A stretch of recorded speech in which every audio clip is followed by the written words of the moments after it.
Have you ever been on a plane from Panama in Central America to Santo Domingo in the island of Hispaniola, and all around you other passengers are speaking Spanish?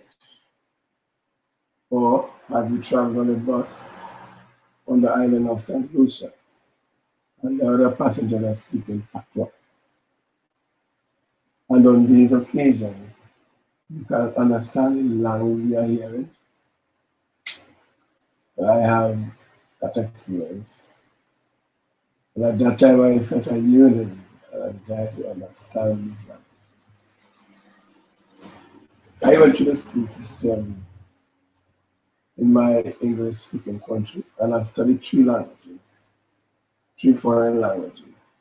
But after 5 years, I was not able to speak fluently with any other person in those languages.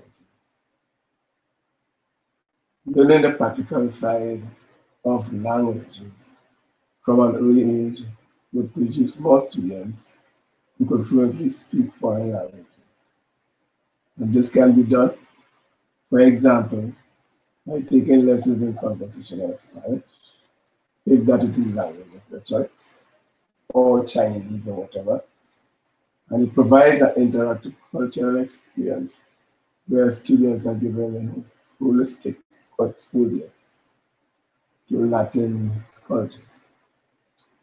The English-speaking islands of Trinidad and Tobago is situated in 6.8 miles from the northeastern coastline of the United States of America, where the majority of population within that continent speaks Spanish. The Central Statistic Office says our islands have a population of 1.4 million people. But from another point, in Yahoo Answers, it says that only 1,500 people speak Spanish, and that was in 2004. By learning to speak Spanish, the two nations, South America and Trinidad and Tobago, could develop improved means of communication between them. There is an increasing number of immigrants from diverse cultures and countries around the globe who now reside in Trinidad. They retain their native language within their families while practicing the island's English language with the island's natives. So, for example, the Chinese immigrant speaks both English and Chinese.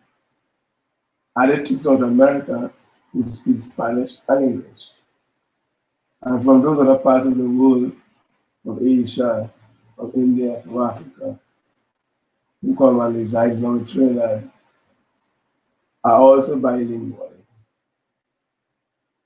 These are things that cause this proliferation of languages, which can be observed in societies throughout the world. Annie Merritt, writing for the Telegraph, wrote that psychological studies have found that speaking two or more languages is a great asset to the cognitive process. The brains of bilingual people operate differently than single language speakers, and these differences offer several mental benefits, such as becoming smarter, you build multitasking skills, you stave off Alzheimer's and dementia, your memory improves, your decision-making skills improve, and you improve your English. Mark Fraser of the Digital Media Department of the Trinidad Express newspaper reported that Nikisha Marshall, the Executive Director for Foreign Language Development Association, on making it a goal to become the leading provider of one of the most important skills in language learning, oral communication. He reported that after she successfully passed through the island's secondary school's Spanish and French learning system, the focus was more on theory of language learning and not practical. She felt that it was time to do something about it. She said that hosting camps with native and partial native speakers are the fastest way to get children actively engaged in the Castilian language because they pick up the language from the speakers as they present the language within specific contexts during the camp. This model, she said, is the same as if one of us was learning English from our parents after birth. It is through the same contextual references that we first learn language communication. Grammar is the structure and system of a language, and it can help a student to learn a language more quickly and more efficiently. But receptive and expressive language skills are crucial, not only because they are central to all school learning, but because they establish the basis for lifelong communicative competence. The ability to put language to practical use, to expand knowledge, apply what is known, and establish creative alternatives and resolutions to problems have implications for cultural production and reproduction. According to Rutt, language learning and the practical use of language in school. There are those who say that learning a foreign language has some disadvantages, such as the cost of language courses and the time it requires. However, my schoolmate Carl Simmons, after graduating from the University of the West Indies, migrated.